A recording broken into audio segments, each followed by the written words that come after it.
নমস্কার বন্ধুরা, আশা করি আপনারা সবাই ভালো আছেন। আবার একটি ভিডিও নিয়ে আপনাদের সঙ্গে উপস্থিত হলাম।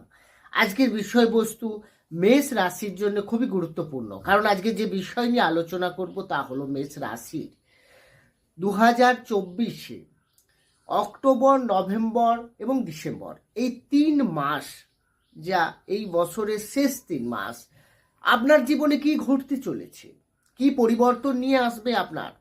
বন্ধুরা, গ্রহের অবস্থান কেমন থাকবে এই 3 মাসে, সেই অনুযায়ী আপনার জীবনে যে যে পরিবর্তন ঘটবে, যে বিষয়গুলো আপনার জীবনে আসতে চলেছে, সেগুলো নিয়ে আজকে আলোচনা।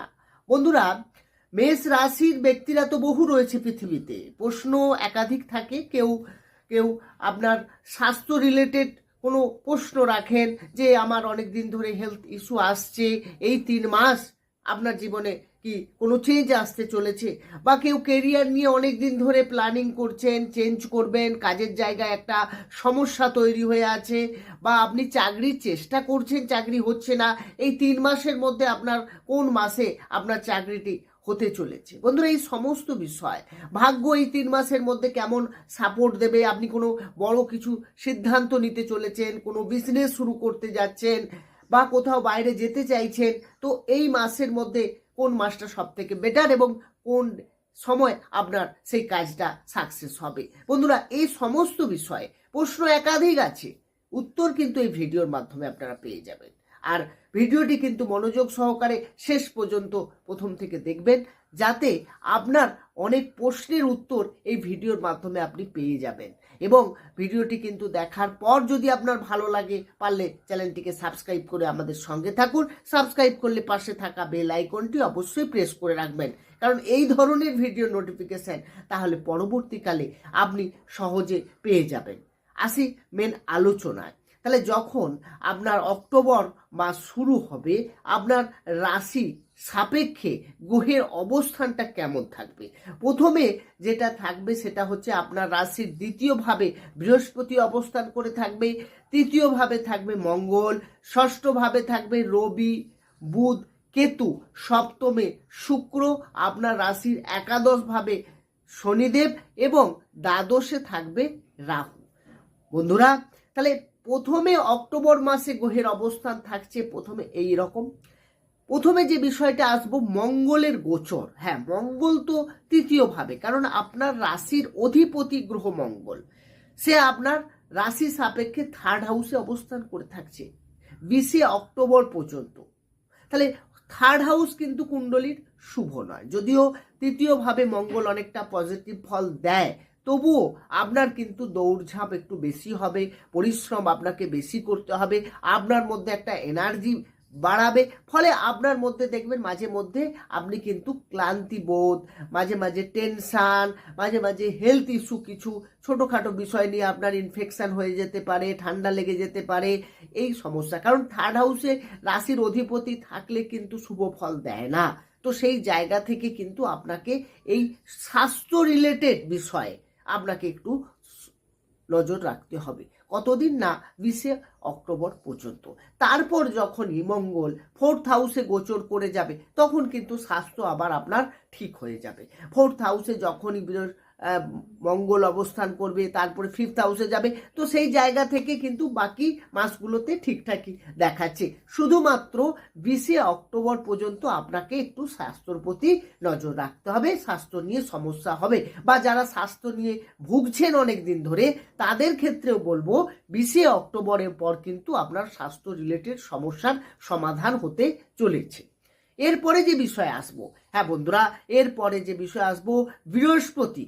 হ্যাঁ, দেবগুরু বৃহস্পতি, যে কিনা আপনার ভাগ্যের অধিপতি গ্রহ, সে অবস্থান করে থাকছে দ্বিতীয়ভাবে, এবং 3 মাস সে কিন্তু আপনার দ্বিতীয় ভাব, 2nd হাউসে একদম অবস্থান করে থাকবে। কোনো রাশি পরিবর্তন করছে না বৃহস্পতি।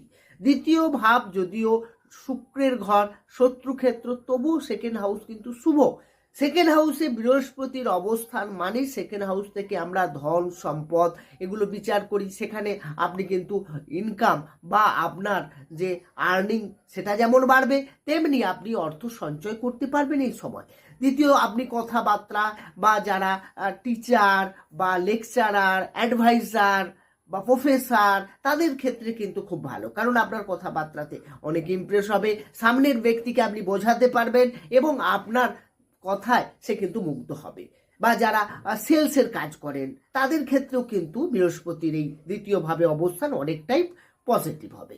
এছাড়া আরেকটি কথা যেটা হচ্ছে কুটুম্ব পরিজন, হ্যাঁ আত্মীয় পরিজনদের ক্ষেত্রে দেখা যাবে আপনার কিন্তু রিলেশনগতভাবে অনেকটা পজিটিভ হচ্ছে। আর ভাগ্যপতি হয়ে দ্বিতীয়ভাবে বসা মানেই হচ্ছে অর্থপ্রাপ্তি, ধন লাভ, এটা কিন্তু যেমন দেখাচ্ছে, তার সঙ্গে সঙ্গে আপনার কিন্তু ভাগ্যেরও উন্নতি এখানে লক্ষ্য করা যাচ্ছে।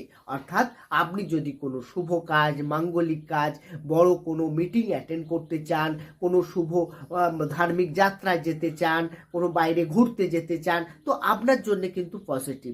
বা কোনো ইনভেস্ট করতে যদি চাইছেন এই সময় আপনি করতে পারেন। শেয়ার মার্কেট, স্টক মার্কেট আপনার ক্ষেত্রে কিন্তু খুব ভালো ফল দেবে, বিশেষ করে অক্টোবর, নভেম্বর, ডিসেম্বর এই 3 মাস কিন্তু বৃহস্পতির অবস্থানগতভাবে কোনো খারাপ আমি দেখছি না। তার কারণ আপনার দ্বিতীয়ভাবে বৃহস্পতি অনেক পজিটিভ ফল দিচ্ছে আপনাকে। এরপরে যে বিষয় আসবো সেটা হচ্ছে পঞ্চমপতি। হ্যাঁ বন্ধুরা, পঞ্চমপতি রবি সে অবস্থান করছে ষষ্ঠভাবে 17 অক্টোবর পর্যন্ত। 17 অক্টোবর থেকে 16 নভেম্বর পর্যন্ত রবি চলে যাবে আপনার সপ্তম ভাবে। তারপরে 16 নভেম্বর থেকে 15 ডিসেম্বর রবি আবার গোচর করে যাবে আপনার অষ্টম ভাবে। বন্ধুরা, এই সময়টা আপনাকে এই 3 মাসের মধ্যে তাহলে রবি 17 অক্টোবর পর্যন্ত ষষ্ঠ ভাবে থাকছে। তাহলে ষষ্ঠ ভাব থেকে রোগ, ঋণ, শত্রু বিচার করা হয়। তাহলে ষষ্ঠ ভাবেই রবির অবস্থান কিন্তু খুব একটা ভালো নয়। ষষ্ঠ ভাবে আমাদের যে কোনো গ্রহ, বিশেষ করে পঞ্চমপতি, পঞ্চম মানেই হচ্ছে শিক্ষা, পঞ্চম মানেই প্রেম ভালোবাসা, পঞ্চম মানেই সন্তান। তার মানে আমরা যদি এগুলো বিচার করি, যে বিদ্যার্থীদের যদি প্রশ্ন থাকে যে এই 3 মাসে আমার এক্সাম আছে, এই মাসে আপনার কেমন যাবে, বা আপনি কোনো ইন্টারভিউ দিতে যাচ্ছেন, বা কোনো আপনি অ্যাডমিশন নিতে চাইছেন বিদ্যার্থীদের ক্ষেত্রে, তো বন্ধুরা যদি দেখা যায় 17 অক্টোবর পর্যন্ত, অক্টোবর মাস যদি দেখি, তাহলে 17 অক্টোবর পর্যন্ত আপনার শিক্ষাক্ষেত্রে কিছুটা ডিস্টার্ব থাকবে। আপনার মাইন্ড ডাইভার্ট হতে পারে, পড়ায় মন না লাগতে পারে, বা আপনি সামান্য বিষয় নিয়ে বিরক্তিবোধ এগুলো কিন্তু আপনার দেখা যাবে। বা মঙ্গল যেহেতু 3rd হাউসে আছে, আপনি অনলাইন জিনিসের উপরে আপনার অ্যাট্রাকশন বাড়বে। এই জায়গা থেকে আপনাকে একটু সাবধানে থাকতে হবে, বিশেষ করে বিদ্যার্থীদের ক্ষেত্রে। এবং সন্তানের ক্ষেত্রেও একই রকম, যারা সন্তান প্ল্যানিং করছেন তাদের ক্ষেত্রেও কিন্তু এই সেম প্রবলেম, যে 17 অক্টোবর কিন্তু এখানে আপনার সমস্যা আছে। আর প্রেম ভালোবাসার ক্ষেত্রেও বলবো 17 অক্টোবর পর্যন্ত আপনাকে একটু সাবধানে এগোতে হবে। তাহলে অক্টোবর মাসে 17 অক্টোবর পর্যন্ত এই বিষয়গুলোকে আপনাকে নজর রাখতে হবে। তাহলে 17 অক্টোবর থেকে 16 নভেম্বর রবি যখন সপ্তম ভাবে প্রবেশ করবে, বিদ্যার্থীদের ক্ষেত্রে উন্নতি দেখা যাবে। এবং যারা অ্যাডমিশন নিতে চাইছেন এই সময়টা আপনাদের জন্য ভালো, যা এই সময় এক্সাম থাকলে ভালো। কিন্তু আবার 16 নভেম্বর থেকে 15 ডিসেম্বর যখন রবি অষ্টমে গোচর করবে, সেই সময়টাও আবার ডিস্টার্ব দেখা যাবে। তো বন্ধুরা, তাহলে এই মিডিল সময়টা আপনারা ডিসিশন নিতে পারেন শিক্ষা নিয়ে। কিন্তু প্রেম ভালোবাসার ক্ষেত্রে এই যখনই 17 অক্টোবর থেকে 16 নভেম্বর পর্যন্ত রবি সপ্তম ভাবে বসে আপনার রাশির উপরে দৃষ্টি দেবে, তার মানে এখানে কিন্তু আপনার যে যার সঙ্গে রিলেশন থাকবে তার মধ্যে অ্যাটিটিউড, তার মধ্যে জেদ এবং তার প্রতি একটা সন্দেহ প্রবণতা, এগুলো কিন্তু দেখা যাবে। এই বিষয়গুলোকে আপনাকে কিন্তু বেশ নজর রাখতে হবে, না হলে কিন্তু রিলেশনের ক্ষেত্রে সমস্যা এবং এরপরেও ডিস্টার্ব হবে। তার কারণ যখনই 16 নভেম্বর থেকে 15 ডিসেম্বর রবি অষ্টমে যাবে, সেখানেও কিন্তু অষ্টম আমাদের শুভ নয়। শুধু প্রেম ভালোবাসা নয়, শিক্ষাক্ষেত্রে, প্রেমের আর সন্তানের ক্ষেত্রে, সন্তানের জন্য টেনশন, সন্তান নিয়ে দুশ্চিন্তা, সন্তান নিয়ে কিছু খারাপ রেজাল্ট আসতে পারে। আপনাকে এই বিষয়গুলো কিন্তু বেশ নজর রাখতে হবে, কারণ রবির অবস্থানগতভাবে সমস্যায় থাকবে। এরপরে যেটা আসবো, শনিদেব আপনার রাশির একাদশ ভাবে অবস্থান করে থাকবে। 3 মাসই কিন্তু একাদশে থাকবে। তবুও আমাদের 14 নভেম্বর পর্যন্ত শনি কিন্তু মার্গী হয়ে যাচ্ছে। তাহলে মার্গী হয়ে গেলে শনি, কিন্তু শনি আপনার রাশির কে না, আপনার রাশির দশম এবং একাদশ ঘরের অধিপতি গ্রহ, কর্মের অধিপতি, এবং দশম ভাবের ওপরে বৃহস্পতিরও দৃষ্টি থাকছে। তার মানে কেরিয়ার রিলেটেড যাদের প্রশ্ন থাকবে সেই সব মেষ রাশির ক্ষেত্রে বলবো কাজের জন্য আপনার এই সময়টা যথেষ্ট পারফেক্ট। যদি বলা হয় সব থেকে ভালো 3 মাসের মধ্যে, তাহলে 14ই নভেম্বরের পর আপনার বিশেষ করে কেরিয়ারের ডেভেলপ তো দেখা যাবে, তার সঙ্গে সঙ্গে আপনার প্রমোশন বা কাজের ইনক্রিমেন্ট এগুলো কিন্তু ভালো দেখাচ্ছে। আপনার কাজে মন আসবে, আপনার মধ্যে এনার্জি তৈরি হবে, এবং আপনি যে কাজগুলো আপনার মাথার উপরে চাপ সৃষ্টি করছিল বা হচ্ছিল না, বারবার টার্গেট অ্যাচিভড হচ্ছে না, আপনার সিনিয়র আপনাকে বকাঝকা করছে, তো এইগুলো থেকে আপনি কিন্তু অনেক বেরিয়ে আসবেন এবং দেখবেন আপনি সহজে আপনার টার্গেট পূরণ করে নিচ্ছেন, আপনি সহজে আপনি মনের মতো কাজ করে নিচ্ছেন। বা যারা চাকরি পাননি বা অনেক চেষ্টা করছেন চাকরির জন্যে, তাদের ক্ষেত্রে বন্ধুরা এই সময়টা তো খুবই পজিটিভ। তার কারণ যখনই একাদশভাবে অর্থাৎ লাভ স্থানে আপনার শনির অবস্থান, অর্থাৎ একাদশপতি একাদশ, তাহলে আপনার আর্নিং বাড়বে, ইনকাম বাড়বে, ইনকাম সোর্স আপনার অনেক উৎপন্ন হবে, তাতে আপনার কিন্তু লাভই হবে বন্ধুরা। এরপরে আসবো ম্যারেজ লাইফ, বিবাহিত জীবন বা বিবাহ বা বিজনেস, এগুলো যদি দেখা যায় তাহলে শুক্রকে দেখবো আমরা। শুক্র প্রথমে তো আপনার রাশির সপ্তমে থাকছে, সপ্তমে 13ই অক্টোবর পর্যন্ত থাকছে, তারপরে কিন্তু 13ই অক্টোবর থেকে 7ই নভেম্বর পর্যন্ত শুক্র অষ্টমে গোচর করে যাবে। তাহলে 13ই অক্টোবর পর্যন্ত ম্যারেজ লাইফে কোনো ডিস্টার্ব নেই, তারপরে কিন্তু কিছুটা ডিস্টার্ব।